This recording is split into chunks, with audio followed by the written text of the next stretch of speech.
Hello दोस्तों, स्वागत है आप सभी का हिग्नो क्लासेस बाय निशा। आज के इस वीडियो में हम डिस्कशन करेंगे BHIC 102 के इम्पॉर्टेंट क्वेश्चंस विद आंसर्स के साथ में आज हम डिस्कशन करेंगे।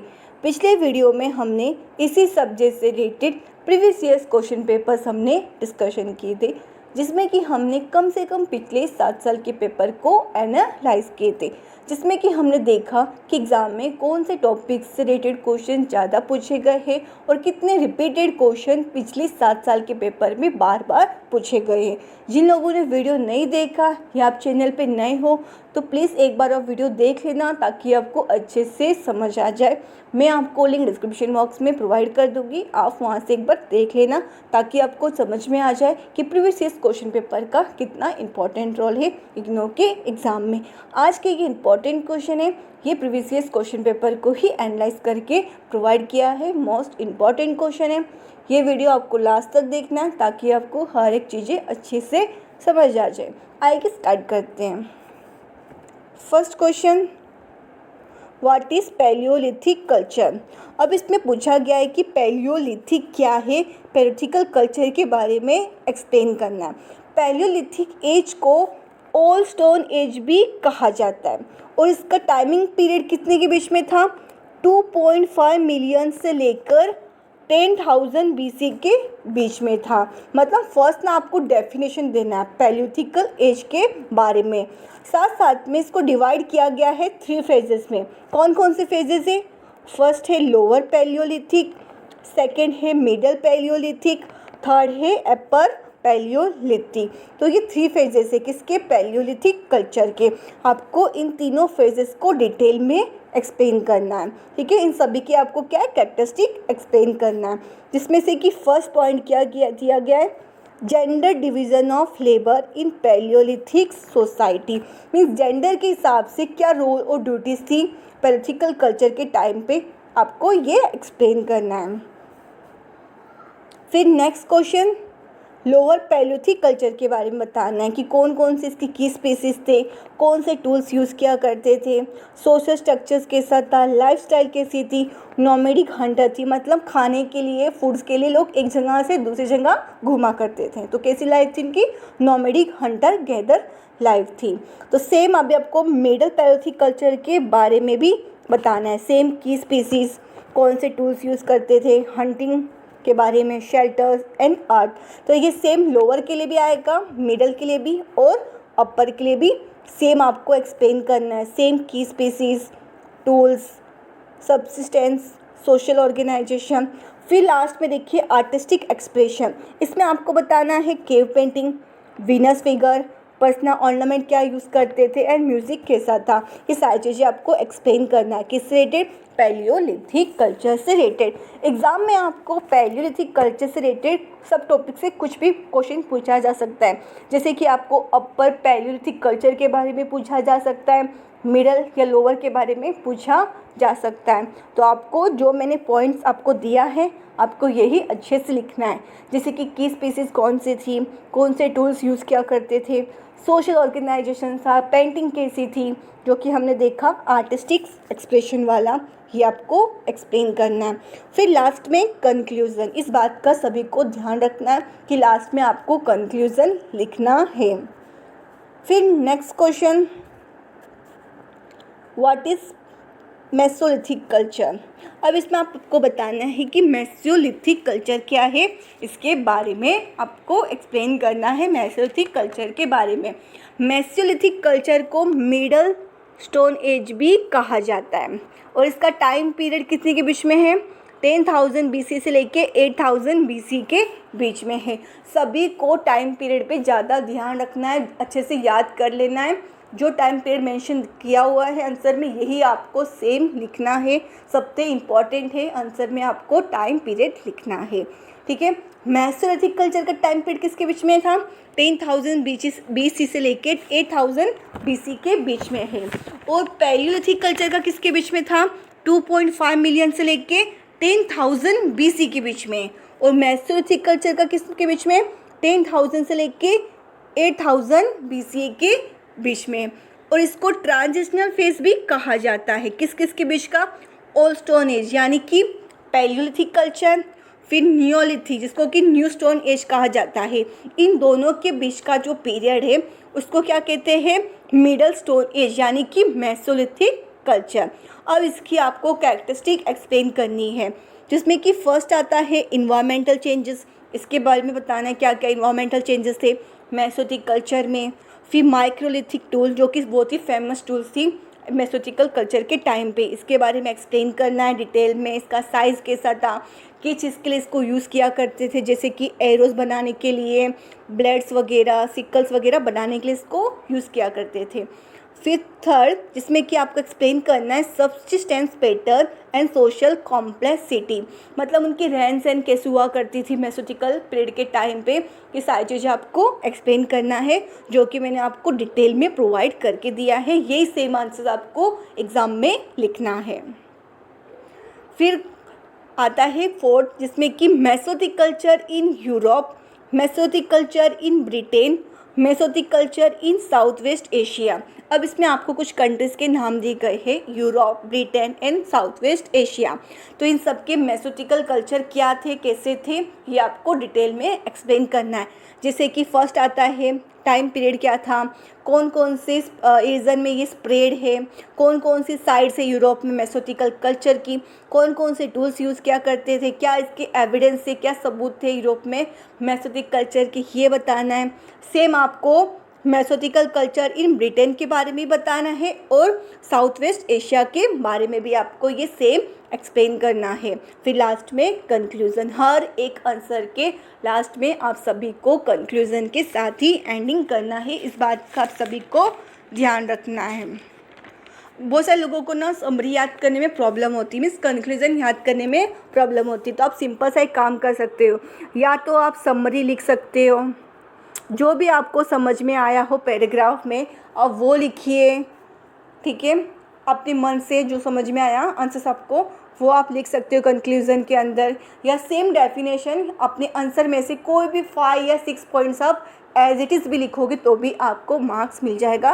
तो ज़्यादा आपको टेंशन लेने की ज़रूरत नहीं। कंक्लूज़न से रिलेटेड इस कुछ स्टेप्स का आपको फॉलो करना है, इस बात का आप सभी को ध्यान रखना है। फिर नेक्स्ट क्वेश्चन है what is domestication and domestication of animals. अब इसमें आपको डोमेस्टिकेशन बताना है और डोमेस्टिकेशन ऑफ एनिमल्स क्या है। डोमेस्टिकेशन मीन्स क्या क्या चीज़ें लोग पाला करते थे इसके बारे में बताना है, क्यों पालते थे चीज़ों को, एनिमल्स को क्यों करते थे, मतलब एनिमल्स को क्यों पालते थे, प्लांट्स वगैरह क्यों उगाते थे, खेती बाड़ी क्यों करते थे, इन सब चीज़ों के बारे में आपको एक्सप्लेन करना है। तो एनिमल्स को लोग क्यों पालते थे, हाँ क्योंकि एनिमल से हमें क्या मिलता है, मीट, मिल्क, ये सारी चीज़ें हमें मिलती है। तो आपको डोमेस्टिकेशन ऑफ एनिमल्स के बारे में बताना है कि हमें क्यों क्या करते थे एनिमल्स की, और डोमेस्टिकेशन क्यों एनिमल्स को पालते थे, ये सारी चीज़ें आपको इसमें एक्सप्लेन करनी है। इसकी की पॉइंट्स वगैरह आपको एक्सप्लेन करना है। फिर लास्ट में कंक्लूज़न। जो आंसर्स मैंने आपको प्रोवाइड किए ना, प्लीज़ अगर हो सके तो आप मैं जो आंसर्स आपको प्रोवाइड करती हूँ आप सेम एज इट्स एग्ज़ाम में लिखिए। आप खुद से भी लिख सकते हो, या इसी आंसर्स में आप खुद के मन से आपके पास एक्स्ट्रा पॉइंट्स होगी तो आप ऐड कर सकते हो। आपके ऊपर डिपेंड है कि आपको कौन से आंसर्स को एग्ज़ाम में लिखना है। लेकिन जो आंसर स्ट्रक्चर्स मैं आपको बताती हूँ सभी को वो ज़रूर फॉलो करना है अगर आप चाहते हो अच्छे मार्क्स लाना।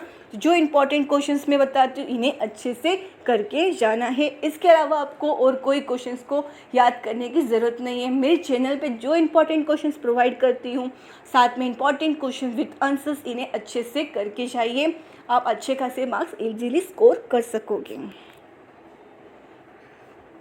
फिर नेक्स्ट क्वेश्चन है question number 4, briefly discuss the various theories of transitions from domestication of plant and animals to agriculture। अब इसमें आपको बताना है अलग अलग थियरीज किससे रिलेटेड, ट्रांजिशन से रिलेटेड, मतलब कौन कौन से ट्रांजिशंस में, डोमेस्टिकेशन ऑफ प्लांट से लेके एनिमल्स, फिर एनिमल्स टू एग्रीकल्चर। तो ये क्या 3 ट्रांजिशन पीरियड है। तो प्लांट से कैसे शुरुआत हुई एनिमल्स की, एनिमल्स से कैसे एग्रीकल्चर में सेटल हुए, तो ये क्या है 3 ट्रांजिशन पीरियड है। तो कौन कौन सी थियरीज इससे रिलेटेड है जिसके कारण ये सब ट्रांजिशन हुआ, ये आपको डिस्कशन करना है। फर्स्ट तो आता है climatic stage. Climatic stage means मौसम सब कुछ मौसम्स के कारण अचानक बदलाव आने के कारण तो चेंजेस वगैरह आया। सेकंड आता है न्यूक्लियर जोन। न्यूक्लियर जोन में क्या होता है, कुछ कुछ जो खेती होती है, कुछ जगह होती है स्पेसिफिक, तो वो जानवरों के लिए और खेती के लिए सूटेबल होती है, ठीक है। जहाँ जानवर होते, कुछ जगह पे जानवर वगैरह नहीं होते, प्लांट्स वगैरह फूड्स वगैरह उपलब्ध नहीं होते, तो वो क्या हो गया, न्यूक्लियर जोन हो गया। अब डेमोग्राफी में क्या होगा, डेमोग्राफी में जब लोगों की संख्या बढ़ जाती है, ज़्यादा लोग एक जगह पर रहने लगते, तो शिकार और जंगल से खाना मिलना क्या होता है, मुश्किल हो जाता है। तो वहाँ पर क्या होती है, कंपटीशन वगैरह तो स्टार्ट हो जाती है। तो लोग वहाँ पर क्या शुरू कर देते हैं, एनिमल्स को पालना भी शुरू कर देते हैं, पशु पालन का लोग स्टार्ट कर देते हैं, एनिमल्स को डोमेस्टिकेशन ऑफ एनिमल्स स्टार्ट कर देते हैं। फिर आता है 4 जो कि सोशल हाइपोथेसिस। लोगों को खेती साथ साथ जैसे खेती भी करने लग गए लोग, एनिमल्स भी पालने लग गए, तो उन लोग का एक स्टेटस भी बनने लग गया सोसाइटी के अंदर। तो ये क्या होगा, एक सोशल हाइपोथेसिस से रिलेटेड है, मतलब सोसाइटी के अंदर कैसे स्टेटस बनाएगी खुद का, तो उससे रिलेटेड है, जिसमें आपको मैंने 3 पॉइंट्स आपको प्रोवाइड किया। आप डिटेल में एक बार पढ़ लेना, आपको अच्छे से समझ में आ जाएगा। मैं ज़्यादा आपको डिटेल में नहीं प्रोवाइड कर रही हूँ। अगर आप चाहते हो मैं आपको डिटेल में हर एक टॉपिक को एक्सप्लेन करके प्रोवाइड करूँ, तो आप मुझे कमेंट सेक्शन में कमेंट करके ज़रूर बताना है। अभी सिर्फ हम ऊपर से एक एक कॉन्सेप्ट को देख रहे, ज़्यादा डिटेल में वीडियो को नहीं देख रहे। जो मैंने पॉइंट्स आपको प्रोवाइड किए, इन्हें आप अच्छे से करके जाइए, बहुत सिंपल लैंग्वेज में, बहुत सिंपल से पॉइंट्स है। आपको एग्ज़ाम के 4-5 दिन पहले भी अगर आप प्रिपेयर कर रहे होगे, तो आपको अच्छे से ये सभी याद हो जाएंगे। फिर नेक्स्ट क्वेश्चन है question number 5, explain the beginning of agriculture in West Asia. अब इसमें आपको एक्सप्लेन करना है कि कैसे शुरुआत हुआ एग्रीकल्चर का वेस्ट एशिया में, इसके बारे में आपको एक्सप्लेन करना है। तो वेस्ट एशिया में एग्रीकल्चर का शुरुआत 2 रीजन में हुआ था। कौन कौन सा, बेदा एंड जेरिको, ये 2 रीजन में हुआ था। तो आपको बेदा एंड जेरिको इन दोनों के बारे में आपको एक्सप्लेन करना है। साथ साथ में एक रीज़न और है, जो क्या है, जैग्रोस माउंटेन कहाँ पर है,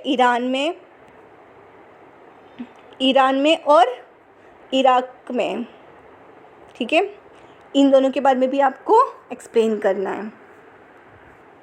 फिर लास्ट में कंक्लूज़न, कंपलसरी आप सभी को कंक्लूज़न लिखना है। फिर नेक्स्ट क्वेश्चन है क्वेश्चन नंबर 6, इसमें एक्सप्लेन करना है इम्पैक्ट किसका, एग्रीकल्चर का ह्यूमन बायोसिस्टम पे। क्या इम्पैक्ट है एग्रीकल्चर का, ये आपको एक्सप्लेन करना है। एग्रीकल्चर के बारे में इम्पैक्ट बताना है एग्रीकल्चर का ह्यूमन बायोसिस्टम पे। फर्स्ट तो आपको डेफिनेशन लिखना है। कोई भी अगर आप आंसर स्टार्ट कर रहे होगे, आपको इंट्रोडक्शन से ही स्टार्ट करना है आंसर को। मीन्स इंट्रोडक्शन में कोई कॉन्सेप्ट एक्सप्लेन करो या किसी चीज़ का डेफिनेशन एक्सप्लेन करो, आपको आंसर्स को ऐसे ही स्टार्ट करना है। फिर लास्ट में कंक्लूजन लिखना है। तो इसमें डेफिनेशन दिया गया है फर्स्ट, फिर उसके बाद में क्या क्या इम्पैक्ट है। फर्स्ट तो है चेंज इन डाइट, सेकेंड है क्रेनियोफेशियल चेंजेस, थर्ड है sedentary lifestyle, fourth population growth, फिर स्प्रेड ऑफ डिसीजेज, सिक्स्थ है labour and physical strain, 7 decline in overall health, 8 impact on child birth, फिर 9th है social and behaviour changes के कारण, फिर 10 environmental alertness. तो ये क्या है, 10 इम्पैक्ट है एग्रीकल्चर का किसके ऊपर, ह्यूमन बायो सिस्टम के ऊपर। ह्यूमन बायो सिस्टम कौन कौन से हो गए, नर्वस सिस्टम, डाइजेस्टिव सिस्टम, ये सब के ह्यूमन बायो सिस्टम है। तो इन सभी पे एग्रीकल्चर का क्या इम्पैक्ट पड़ता है, इससे रिलेटेड आपको एक्सप्लेन करना है, जिसमें कि मैंने आपको कम से कम 10 पॉइंट्स प्रोवाइड किए हैं। इन्हें अच्छे से करके जाइए। अगर आप इतने भी आंसर्स को प्रिपेयर कर लोगे अच्छे से, आप अच्छे से कम 70-80 प्लस मार्क्स आप इजीली स्कोर कर सकोगे। फिर नेक्स्ट क्वेश्चन है question number 7, explain the impact of agriculture on social structure of early farming communities. अब इसमें एक्सप्लेन करना है इम्पैक्ट किसका, एग्रीकल्चर का सोशल स्ट्रक्चर्स में क्या इम्पैक्ट है अर्ली फार्मिंग कम्युनिटीज़ के, ठीक है। इससे आपको एक्सप्लेन करना है इम्पैक्ट किसका, एग्रीकल्चर का सोशल स्ट्रक्चर्स पे। तो क्या क्या इसके इम्पैक्ट है, फर्स्ट तो आपको डेफिनेशन एक्सप्लेन करना है इंट्रोडक्शन के अंदर, फिर इस मेन बॉडी में आपको इसके इम्पैक्ट बताने सोशल स्ट्रक्चर्स पे एग्रीकल्चर के। कौन कौन से? फर्स्ट तो emergence of permanent settlement, second division of labour, third social hierarchies, fourth concept कौन सा? प्राइवेट प्रॉपर्टी का इंट्रोड्यूस हुआ इसके अंदर, फिर जेंडर रोल्स, सिक्स्थ है formation of politic authority, seventh religious and cultural institutions, फिर कंक्लूजन। तो ये तो क्या है? इम्पैक्ट है किसके? एग्रीकल्चर के सोशल स्ट्रक्चर्स के ऊपर, किसके? अर्लिंग फार्मिंग कम्युनिटीज़ के। फिर next question number 8, explain the new form of material culture. अब इसमें आपको एक्सप्लेन करना है new form of material culture से रिलेटेड। फर्स्ट तो आपको new form of material culture क्या है इसका डेफिनेशन लिखना है कम से कम 4-5 लाइन में, ठीक है। नियोलिथिक पीरियड के टाइम पे कौन कौन सी new tools craft and technology emerge हुए थे, किसके साथ साथ? एग्रीकल्चर के साथ इंट्रोड्यूस हुए थे नियोलिथिक पीरियड के टाइम पे, ये आपको एक्सप्लेन करना है। तो कौन कौन से इंट्रोड्यूस हुए थे? फर्स्ट तो आता है पोइट्री, सेकंड मेटलर्जी, फिर उसके बाद में third weaving, fourth material exchange. तो 4 चीज़ें आप इंट्रोड्यूस हुई थी, ठीक है। तो आपको डिटेल में एक्सप्लेन करना है। इन सभी के भी सब टॉपिक्स अगर आप देखोगे, देखिए वीविंग के आपको इसको बताना है इसकी ओरिजिन कैसी हुई थी, इसके क्या फंक्शन है, कौन से टूल्स यूज़ करते हैं इसके अंदर, कल्चर का क्या इम्पैक्ट है, ये सारी चीज़ें आपको एक्सप्लेन करनी है। सेम मटेरियल एक्सचेंज का भी आपको एक्सप्लेन करना है, इसमें कि बार्टर सिस्टम बहुत फेमस था, ठीक है। बार्टर सिस्टम के बारे में आपको बताना है। फिर trade network, social integration, economic basis, ये सारी पॉइंट्स आपको एक्सप्लेन करना है।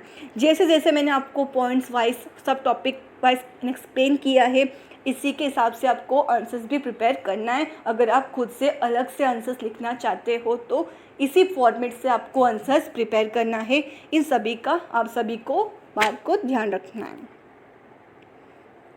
फिर नेक्स्ट क्वेश्चन नंबर 9, जिसमें कि इजिप्शियन सिविलाइजेशन से रिलेटेड आपको एक्सप्लेन करना है। मीन्स इजिप्शियन सिविलाइजेशन से रिलेटेड टॉपिक है, इससे रिलेटेड आपको हर एक पॉइंट एक्सप्लेन करना है। फर्स्ट तो इजिप्शियन सिविलाइजेशन है क्या, ये आपको एक ब्रॉड डेफिनेशन देना है। फिर इसका कैरेक्टरिस्टिक एक्सप्लेन करना, इसमें क्या क्या आएगा। फर्स्ट तो रूल बताना है डायनेस्टीज़ का, ठीक है। फिर उसके बाद में किंगशिप एंड स्टेट और स्टेट के साथ क्या रिश्ता था, ये आपको एक्सप्लेन करना है। किंगशिप भी एंड स्टेट से रिलेटेड। तो इसमें भी सब टॉपिक है, कौन कौन से? एडमिनिस्ट्रेशन, जस्टिस, फिर military, welfare, society, economic, religions, temple, settlement, architecture and decline. तो ये टोटल कम से कम 7 पॉइंट है किस रिलेटेड? इजिप्शियन सिविलाइजेशन से रिलेटेड। फर्स्ट तो आपको बताना है रूल ऑफ डायनेस्टी, फिर उसके बाद में स्टेट और किंगशिप एक दूसरे के साथ में मतलब क्या रिश्ता था, ये आपको एक प्रकार का एक्सप्लेन करना है। जिसमें कि एडमिनिस्ट्रेशन पावर कैसा था स्टेट का, जस्टिस कैसे थी लोगों के साथ में, लोगों को न्याय वगैरह मिलता था क्या नहीं मिलता था, ये सारी चीज़ें आपको एक्सप्लेन करना है। मिलिट्री पावर कैसा था, सोसाइटी कैसे हुआ करती थी, इकोनॉमिक कैसा था, रिलीजन्स कौन से थे, कौन कौन से टेम्पल थे, सेटलमेंट पैटर्न कैसा था, आर्किटेक्चर्स कैसे थे, डिक्लाइन कैसे हुआ इजिप्शियन सिविलाइजेशन। तो ये सारी टॉपिक पॉइंट्स है किससे रिलेटेड है? इजिप्शियन सिविलाइजेशन से रिलेटेड है। आपको एग्जाम में इन सभी टॉपिक्स में से कोई भी क्वेश्चंस पूछा जा सकता है, जैसे कि डिक्लाइन कैसे हुआ इजिप्शियन सिविलाइजेशन, तो ये आपको पूछा जा सकता है, तो आपको ध्यान रखना है। से मिलिट्री पावर पूछा जा सकता है, सेटलमेंट पूछा जा सकता है। तो प्लीज़ इन सब टॉपिक पे आपको ज़्यादा इंपॉर्टेंस देना है और अच्छे से आपको प्रिपेयर कर लेना है। इसलिए मैंने आपको इन 7 टॉपिक के डिटेल में मैंने आपको इसमें प्रोवाइड किया है, जिससे आपको अच्छे से समझ में आ जाएगा कि कैसे इसका डिक्लाइन हुआ। फिर लास्ट में कंक्लूज़न। फिर क्वेश्चन नंबर 10, जिसमें एक्सप्लेन करना है मेन फीचर्स किसके? ब्रोंज सिविलाइजेशन का चाइना में। क्या मेन फीचर्स है ब्रोंज सिविलाइजेशन का, ये एक्सप्लेन करना है, ठीक है। तो फर्स्ट तो कौन कौन से मेन फीचर्स है? फर्स्ट है ब्रॉन्ज एज ऑब्जेक्ट है, ब्रॉन्ज टेक्नोलॉजी है, सेकंड वॉल सेटलमेंट है। प्लीज़ ये नीचे जो मार्क दिए गए प्लीज़ इन्हें अवॉइड कीजिए, इग्नोर करना है, गलती से मार्क हो गया था, प्लीज़ इन्हें अवॉइड करना है आपको। फिर थर्ड आता है burial practices, fourth social strata and lineage, फिर divination and sacrifice, total 5 points हैं, ठीक है। फिर लास्ट में कंक्लूजन। फिर next question, question number 11, explain the major site of bronze age civilization in China. अब इसमें आपको मेजर साइट्स बताने हैं किसके, ब्रॉन्ज एज सिविलाइजेशन के चाइना में कौन कौन से साइट से ब्रॉन्ज एज सिविलाइजेशन के चाइना में, ये एक्सप्लेन करना है। फर्स्ट तो हमने फीचर्स देखे थे किसके, ब्रॉन्ज एज सिविलाइजेशन के चाइना में। अब आपको कौन कौन सी साइट से ब्रॉन्ज एज सिविलाइजेशन के चाइना में ये एक्सप्लेन करना है। फर्स्ट तो आता है इसके अंदर अर्ली टीन, ये फर्स्ट साइट है, ठीक है। इसका लोकेशन कहाँ पर है, कौन कौन से इसके सिग्निफिकेंस है, ये आपको एक्सप्लेन करना है। सेकंड आता है अर्ली गैंग, सेम इसका आपको लोकेशन भी बताना है और सिग्निफिकेंस भी आपको एक्सप्लेन करना है। फिर थर्ड है एन यंग, सेम इसका लोकेशन बताना है एंड सिग्निफिकेंस बताना है। जितनी भी साइट्स है ना, सभी के आपको लोकेशन भी बताना है और क्या क्या इनके इंपॉर्टेंस है ये भी आपको एक्सप्लेन करना है। फिर फोर्थ आता है सेंसिंग डील, सेम इसका भी आपको लोकेशन एंड क्या क्या इसके सिग्निफिकेंस है ये एक्सप्लेन करना है। फिर फिफ्थ आता है पेन लॉन्ग चैंग, सेम इसका लोकेशन एंड सिग्निफिकेंस, फिर लास्ट में कंक्लूजन, ठीक है। ऐसे आपको प्रिपेयर करना है। फिर क्वेश्चन नंबर 12 में हु वेयर संग कौन थे, साथ साथ में इसके आर्कोलॉजिकल एविडेंस मतलब क्या क्या इसके सबूत थे, कौन कौन से रिटर्न रिकॉर्ड्स है, साथ साथ में इसमें पूछा गया मिस्ट्री ऑफ सिया, ये भी आपको एक्सप्लेन करना है। फर्स्ट तो आपको संग कौन थे ये बताना है, फिर क्या क्या इसके फ्यूचर्स थे ये एक्सप्लेन करना है। फिर आर्कोलॉजिकल एविडेंस और रिटर्न रिकॉर्ड कौन कौन से हैं ये आपको एक्सप्लेन करना है। फिर ब्रॉन्ज आर्टिफैक्ट, फिर कौन कौन से रिटर्न रिकॉर्ड्स है ये एक्सप्लेन करना है। फिर मिस्ट्री बताना है किसका, सिया का। तो सिया एक डायनेस्टी है जिसको कि फर्स्ट डायनेस्टी माना जाता है किसका, चाइना का। इसे आपको एक्सप्लेन करना है। फिर कंक्लूजन, आपको ये डिटेल में आप पढ़ लेना, वो सिंपल से आपको समझ में आ जाएगा। फिर नेक्स्ट क्वेश्चन, क्वेश्चन नंबर 13,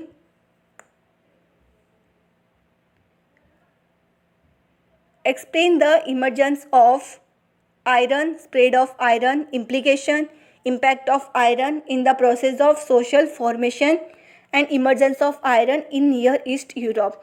इसमें आपको एक्सप्लेन करना है आयरन के बारे में, मीन्स एक टॉपिक है, ठीक है, आयरन। इससे रिलेटेड इमर्जेंस ऑफ आयरन के बारे में बताना है, स्प्रेड कैसे हुआ आयरन ये बताना है, क्या क्या इसकी इम्प्लीकेशन है, कौन से प्रोसेस में, सोशल फॉर्मेशन के, ये आपको एक्सप्लेन करना है। ये सेम क्वेश्चन आपको अलग वे में भी पूछा जा सकता है, जैसे कि emergence of iron age in the near east and Europe, कैसे इमर्जेंस हुआ आयरन एज का नियर ईस्ट एंड यूरोप में, ठीक है, ये आपको पूछा जा सकता है। मीन्स एक ही क्वेश्चन दो अलग अलग वे में पूछे जा सकते हैं, तो आपको ज़्यादा कंफ्यूज नहीं होना है, दोनों क्वेश्चन सेम है, दोनों के आंसर्स भी सेम है, ठीक है। फर्स्ट तो आपको इसमें बताना है इमर्जेंस ऑफ आयरन, फिर स्प्रेड ऑफ आयरन टेक्नोलॉजी कहाँ पर, नियर ईस्ट यूरोप, ठीक है। फिर उसके बाद में इम्प्लीकेशन बताना है और इम्पैक्ट बताना है सोशल फॉर्मेशन पर। फर्स्ट कौन कौन से, एग्रीकल्चर एडवांसमेंट, सेकेंड है military innovation, third economic changes, fourth urbanisation, fifth social stratification and conclusion. तो टोटल फिफ्थ इम्प्लीकेशन यानी कि इम्पैक्ट है किसके, सोशल फॉर्मेशन पे। फिर next question, question number 14, discuss briefly the nomadic art of Central Asia. अब इसमें आपको एक्सप्लेन करना है nomadic art of Central Asia की, क्या क्या नोमैडिक आर्ट है। फर्स्ट तो आपको डेफिनेशन लिखना है इंट्रोडक्शन में, कोई भी अगर आप आंसर स्टार्ट करोगे फर्स्ट आपको इंट्रोडक्शन से ही स्टार्ट करना है, ठीक है। फिर आपको की फीचर्स बताने हैं नोमैडिक आर्ट के सेंट्रल एशिया में। तो की फीचर्स कौन कौन से नोमैडिक आर्ट के, फर्स्ट है पोर्टेबल आर्ट फॉर्म, सेकेंड है एनिमल मोटिव, फिर उसके बाद में थर्ड है metal work and jewellery, fourth culture interaction, fifth culture fusion, six symbolic and functional, फिर लास्ट में कंक्लूजन। फिर next question, question number 15, explain the major nomadic group in Central Asia and West Asia.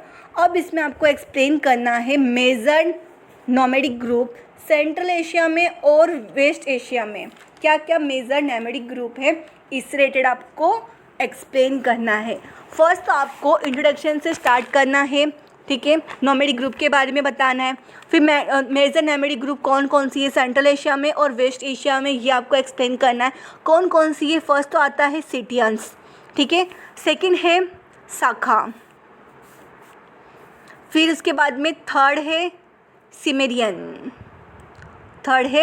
Cimmerian, fourth है अल्कोंस हून, फिर इसके बाद में आता है फिफ्थ हिंदू सिटियंस। ये टोटल 5 मेजर्स ग्रुप्स है सेंट्रल एशिया में और वेस्ट एशिया में, ठीक है।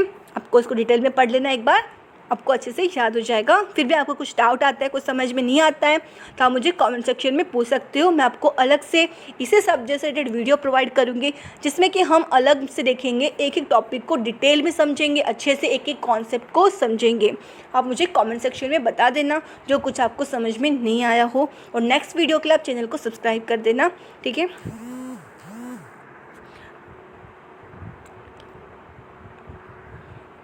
फिर question number 16, explain the Babylonian empire and Assyrian empire. अब इसमें आपको एक्सप्लेन करना है Babylonian empire and Assyrian empire, Babylonian empire और एशरियन एम्पायर से रिलेटेड एक्सप्लेन करना है। बेबीलोनियन एम्पायर के बारे में क्या क्या बताना है आपको, सेम टेरिशियल एक्सपांशन बताना है, एडमिनिस्ट्रेशन बताना है, फिर मिलिट्री सिस्टम बताना है। तो ये सेम आपको ये तीनों सिस्टम एशियन एम्पायर से रिलेटेड भी एक्सप्लेन करना है। Same territorial expansion, administration and military system, ये सेम आपको अप्लाई करना है किस किस के लिए, बेबीलोनियन एम्पायर के लिए भी और एशरियन एम्पायर के लिए भी आपको ये सेम लिखना है। कौन कौन से टेरिशियल एक्सपेंशन बताना है दोनों का, एडमिनिस्ट्रेशन भी बताना है और मिलिट्री सिस्टम भी बताना है दोनों का, फिर लास्ट में कंक्लूजन।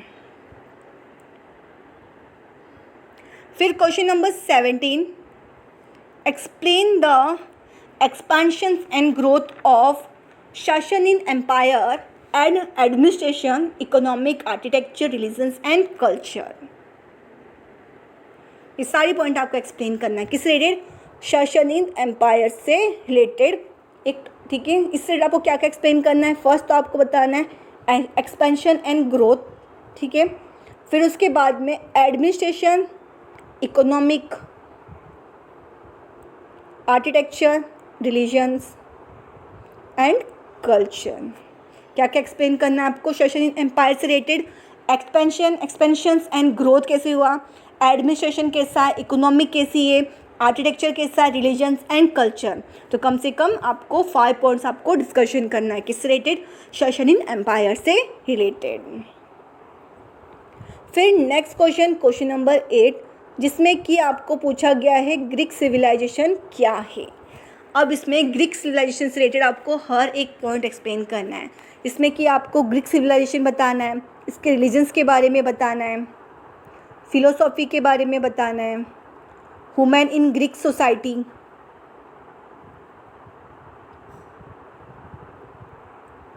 फिर polity, literature, same slavery and Greek civilisation, trade, city and urban life, agriculture and production, 11th Greek science. ये टोटल 11 पॉइंट है, किससे रिलेटेड है, ये ग्रीक सिविलाइजेशन से रिलेटेड है। तो इसमें से आपको ग्रीक सिविलाइजेशन से रिलेटेड आपको हर एक पॉइंट एक्सप्लेन करना है, इसके religions, philosophy, women in Greek society, polity, cultural, literature, slavery and Greek civilisation, trade, city, agriculture, production and Greek science. ये टोटल 11 पॉइंट है ग्रीक सिविलाइजेशन से रिलेटेड आपको एक्सप्लेन करना है। इन सब टॉपिक्स से रिलेटेड एग्जाम में क्वेश्चंस पूछे जाते हैं, तो प्लीज़ इन सब टॉपिक्स को आपको अवॉइड नहीं करना है। इन सब टॉपिक्स से अलग वे में भी क्वेश्चन पूछे जाते हैं, जैसे कि आपको पूछा जा सकता है religions and philosophy of Greek civilisations, साथ साथ में agriculture productions of Greek civilisation. तो मीन्स अलग से भी क्वेश्चंस पूछे जाते हैं सब टॉपिक में से, इसलिए सब टॉपिक्स को आपको इग्नोर नहीं करना है। इन क्वेश्चन सब टॉपिक के हिसाब से आपको प्रिपेयर करना है आंसर्स को, जो कि मैं आपको ऑलरेडी प्रोवाइड करके दे चुकी हूँ। आंसर्स को आप देख सकते हो। अगर आप खुद से लिख रहे हैं आंसर्स को तो आप इन पॉइंट्स का आपको ध्यान रखना है। सब टॉपिक के हिसाब से ही आपको आंसर्स को प्रिपेयर करना है। फिर नेक्स्ट क्वेश्चन है question number 19, what is anthropology and dating method in archaeology. इसमें बताना है एंथ्रोपोलॉजी क्या है और डेटिंग मेथड कौन कौन से हैं आर्कियोलॉजी में, ये आपको एक्सप्लेन करना है। फर्स्ट तो एंथ्रोपोलॉजी का कॉन्सेप्ट एक्सप्लेन करना है, ठीक है। यानी कि इंट्रोडक्शन में आपको एंथ्रोपोलॉजी के बारे में कॉन्सेप्ट एक्सप्लेन करना है। फिर आपको बताना है की एक्सपर्ट कौन कौन से हैं एंथ्रोपोलॉजी के, टोटल 3 पॉइंट्स हैं, ठीक है। फिर डेटिंग मेथड कौन कौन से हैं एंथ्रोपोलॉजी में। फर्स्ट आता है रिलेटिव डेटिंग मेथड, फिर सेकंड है टाइपोलॉजी, ठीक है। फिर एक पार्ट और जिसमें कि एब्सोल्यूट यानी कि क्रोनोमेट्रिक डेटिंग मेथड कहा जाता है, जिसमें कि रेडियो कार्बन डेटिंग है, डेंड्रोक्रोनोलॉजी है, ठीक है। ये सब क्या डेटिंग मेथड्स है आर्कियोलॉजी के। फिर लास्ट में कंक्लूजन। फिर next question number 20, what is bronze age civilisation and its main future. अब पूछा गया कि ब्रोंज एज सिविलाइजेशन क्या है, क्या क्या इसके मेन फ्यूचर्स है, ये एक्सप्लेन करना है। ब्रोंज एज सिविलाइजेशन से रिलेटेड हमने 2 क्वेश्चन देखे थे। फर्स्ट देखे थे हमने ब्रोंज एज के मेन फीचर्स देखे थे चाइना के, ठीक है। फिर हमने अलग अलग मेजर साइट्स देखे थे ब्रोंज एज सिविलाइजेशन के चाइना के अंदर, ठीक है। अब इसमें क्या पूछा गया, ब्रोंज एज सिविलाइजेशन क्या है, क्या क्या इसके मेन फीचर्स। क्वेश्चन सेम ही है, ठीक है। अब वो भी लिख सकते हो आंसर्स या ये भी लिख सकते हो, आपके ऊपर डिपेंड है। क्वेश्चन सभी दोनों के ही सेम है। तो इसमें आपको फर्स्ट तो ब्रोंज एज सिविलाइजेशन के बारे में बताना है। तो इसके कौन कौन से मेन फीचर्स है। फर्स्ट आता है ब्रोंज एज सोसाइटी, सेम इसके अंदर आपको अर्बन एंड रूरल लाइफ दोनों के बारे में बताना है। सिविक एडमिनिस्ट्रेशन के बारे में बताना है। हमें सोसाइटी से रिलेटेड आपको हर एक पॉइंट इसमें एक्सप्लेन करना है। फिर मेटल एज के बारे में बताना है। ब्रोंज एज, मेटल एज में बताना है कौन कौन से मेटल्स को यूज़ किया करते थे, कौन कौन से मेटल टूल्स थे, ये आपको एक्सप्लेन करना है। फिर कौन कौन से सोर्सेज जो कि स्टडी करने के लिए ब्रोंज एज के लिए कौन कौन से सोर्सेज है। फर्स्ट आता है आर्कियोलॉजिकल सोर्सेज, सेकंड है मटेरियल कल्चर, ठीक है। कम से कम 2 सोर्सेज से हम इसको पढ़ सकते हैं, किसको, ब्रोंज एज को, archaeological sources and material culture. फिर लास्ट में कंक्लूजन। ये तो हमने देखा इंपॉर्टेंट क्वेश्चंस विथ आंसर्स के साथ हमने डिस्कशन किया BHIC 102 का, जिसमें कि हमने देखी कि कौन कौन से क्वेश्चंस में क्या क्या पूछे गए हैं। वे कुछ भी अगर आपको डाउट आता है या कुछ समझ में नहीं आया है आपको इस वीडियो में, तो आप मुझे कमेंट सेक्शन में पूछ सकते हो जो कुछ आपको समझ में नहीं आया। अगर आप चाहते हो मैं आपको डिटेल में हर एक टॉपिक वाइज एक एक चीज़ एक्सप्लेन करूं, तो आप मुझे कमेंट सेक्शन में ज़रूर बताना है। अगर आप चाहते हो मैं आपको डिटेल में टॉपिक वाइज प्रोवाइड करूं एक्सप्लेनेशन, तो मुझे ज़रूर बताइए। कुछ समझ में नहीं आया हो आपको इस वीडियो से रिलेटेड, कोई टॉपिक आपको समझ में नहीं आया हो, तो प्लीज़ मुझे कमेंट सेक्शन में आप कमेंट करके ज़रूर बताना है। आपको कुछ भी डाउट हो, कुछ समझ में नहीं आया हो, आपके कुछ भी सवाल हो इस वीडियो से रिलेटेड हो या अदर सब्जेक्ट से रिलेटेड हो, तो प्लीज़ आप मुझे ज़रूर बताइए कमेंट सेक्शन में। मैं पूरी कोशिश करूँगी कि आपकी हर एक डाउट्स को मैं क्लियर कर सकूँ, ठीक है। प्लीज़ मुझे आप ज़रूर बताइए कमेंट सेक्शन में कुछ भी अगर आपका डाउट हो तो। अगर आपको ये मेरा वीडियो अच्छा लगा तो प्लीज़ लाइक करना है, शेयर करना है और थोड़ा सा सपोर्ट कर देना है सब्सक्राइब करके। And thank you for watching this video.